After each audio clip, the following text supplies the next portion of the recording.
Assalamualaikum warahmatullahi wabarakatuh. Kami dari kelompok 1 akan menceritakan tentang kisah hidup Ibnu Sina. Sebelum menceritakan kisah hidup Ibnu Sina, perkenalkan saya Hanun dari absen 21 sebagai teman Ibnu Sina. Saya Hana Fahira Junita, absen 11 sebagai Ibnu Sina. Saya Syifa Maulidia, absen 27 sebagai narator.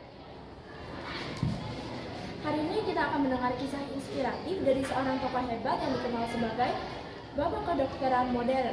Beliau adalah Ibnu Sina atau dikenal juga sebagai Avicenna, seorang filsuf, dokter, dan ilmuwan hebat dari Persia. Mari kita dengarkan kisahnya. Flashback. Ibnu Sina, bagaimana awal kamu bisa tertarik pada dunia ilmu pengetahuan?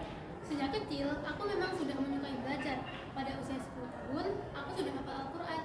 Ayahku adalah seorang pejabat pemerintah yang juga mencintai ilmu pengetahuan. Ia sering membawaku ke pertemuan ilmiah dan memperkenalkanku ke banyak cendekiawan. Dari situlah kitaanku terhadap ilmu berkembang, terutama dalam bidang filsafat dan juga kedokteran. Ibnu Sina memiliki kecerdasan yang luar biasa loh. Pada usia 16 tahun, dia sudah mempelajari berbagai disiplin ilmu, mulai dari kedokteran, astronomi, hingga musik. Di usia 18 tahun, dia menjadi seorang dokter yang terkenal. Wow, bagaimana kamu bisa menjadi dokter di usia yang sangat muda? Aku mempelajari buku-buku medis dari banyak cendekiawan sebelumnya. Salah satu kunci utamaku adalah mencoba memahami tubuh manusia sebagai satu kesatuan.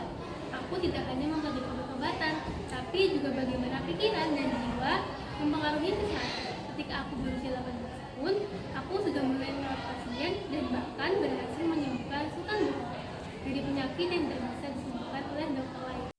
Selain menjadi dokter, Ibnu Sina juga seorang filsuf yang hebat. Ia menulis lebih dari 450 karya. Salah satu yang paling terkenal adalah Al-Qanun fi al-Tibb atau The Canon of Medicine. Buku ini menjadi rujukan utama dalam dunia kedokteran selama berabad-abad.